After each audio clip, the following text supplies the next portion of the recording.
Canada is facing another major tariff threat from Washington, but America may be walking into the same trap. As heavy tariffs target Canadian goods across major industries, both sides race to reach a deal. Canada has plenty to lose, but so does the United States. And if this fight continues, American businesses and consumers may discover just how dependent they are on Canada. A new 50% US tariff is set to slam roughly $20 billion worth of Canadian goods. Wine, dairy, furniture, clothing, cement, hockey equipment, all of it in the crosshairs. Prime Minister Mark Carney calls the talks very intense and delicate. Both sides have almost no time left, and Washington is discovering it has just as much to lose as Canada does. The deadline is the pressure point driving everything. Canada and the United States are in urgent, last-minute talks to stop the new 50% tariff from taking effect on August 19th. That deadline leaves both governments with very little time to reach an agreement. The threatened tariffs would hit a broad range of Canadian products: wine, dairy, furniture, clothing, cement, and hockey equipment among them. Roughly $20 billion in Canadian exports hangs on whether negotiators can close the gap before the clock strikes midnight. Carney has been direct about how difficult the negotiations are. He described the talks as very intense and delicate, a characterization that signals both the high stakes and the genuine uncertainty about the outcome. Canada's core demand is relief from existing US tariffs, particularly the punishing duties on steel, aluminum, and softwood lumber that have hammered Canadian industries for months. Those three sectors represent the heart of what Canada wants resolved. For Canada, a deal that leaves the steel, aluminum, and lumber tariffs in place would not be a real victory, regardless of what happens with the new 50% threat. Washington's demands run in the opposite direction. The United States is pushing for greater access for American products and wants Canada to make concessions in several sensitive areas: dairy, alcohol, and automobiles. Those are the same three pressure points that have defined the dispute for months. American negotiators want Canada to open its supply-managed dairy market wider, to restore American alcohol to provincial store shelves, and to ease the counter-tariffs and quotas affecting US-made vehicles. Each of those demands touches something Canada has been reluctant to surrender, which is exactly why the talks are so delicate. The biggest constraint on Carney is political, and it is severe.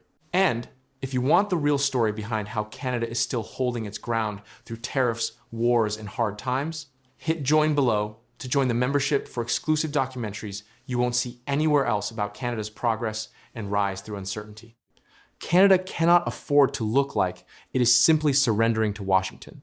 The economic stakes make the relationship impossible to walk away from. About 72% of Canadian goods exports went to the United States last year. That dependence means Canada has enormous incentive to reach a deal and keep its most important market open. But that same dependence is what makes the negotiation so dangerous politically. A deal that appears to hand Washington everything it wants, while giving Canada little in return, would be seen at home as capitulation. Canadian public sentiment sharpens that constraint further. Public anger toward Trump's policies has been growing throughout the trade conflict, fueled by the tariffs, the repeated suggestions that Canada become a 51st state, and the personal insults directed at Canadian leadership.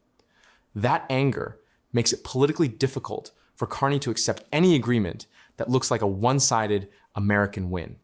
He is negotiating not only against Washington's demands, but against the expectations of a Canadian public that wants their government to stand firm. Signing a lopsided deal could carry a heavy political cost, even if it resolves the immediate tariff threat. Underneath the tariff deadline sits a much larger battle: the future of the USMCA trade agreement itself. The United States is using the tariff threat as leverage, while North America prepares for a broader renegotiation of the deal that governs continental trade. The 50% tariff hanging over $20 billion in Canadian goods is not just about those specific products. It is a pressure tactic in a far bigger contest over the terms of the entire trade relationship. Washington is applying maximum short-term pressure to shape the long-term negotiation, using the August 19th deadline as a forcing mechanism. That larger context explains why the immediate deal is so complicated. Any agreement reached before Wednesday would not settle the USMCA question. It would be a partial arrangement within a much longer process. The US triggered an annual review process rather than a clean renewal, meaning the trade relationship now faces year-by-year uncertainty. Canada is trying to secure relief on steel, aluminum, and lumber within that unstable framework. While Washington uses each deadline as leverage to extract concessions, the tariff crisis is one battle in a war that will continue well past August 19th. But there's a crucial detail that changes the balance. Washington has something to lose too. The threatened tariffs could hurt American importers and consumers just as much as Canadian exporters.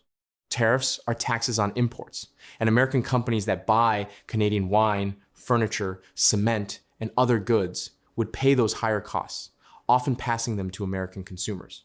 That mutual pain creates a possible off-ramp.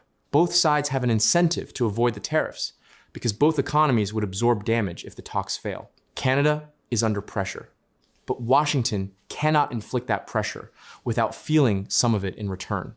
The evidence that American interests are already hurting from the broader tariff regime is substantial. Aluminum prices in the United States have surged, with the Midwest premium quadrupling. American homebuilders have petitioned for lumber relief. American farmers forced a reversal on potash tariffs.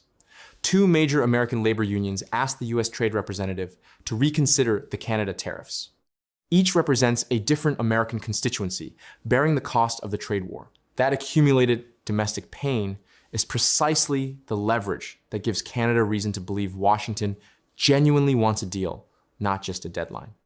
The specific products targeted by the new tariff reveal the strategy. Wine, dairy, furniture, clothing, cement, and hockey equipment are consumer and construction goods items whose higher costs would be felt directly by American buyers.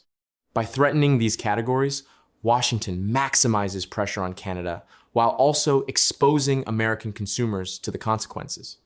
Cement feeds construction. Furniture and clothing reach households directly. The tariff list is designed to hurt, but it cuts both ways, which is exactly why the off-ramp exists. Carney's negotiating position reflects the balance he must strike. He needs a deal that secures meaningful relief on steel, aluminum, and lumber, enough to show Canadians their government won real concessions. He must avoid giving away supply management, which Canadian law protects, or appearing to capitulate on alcohol and autos without getting something substantial in return.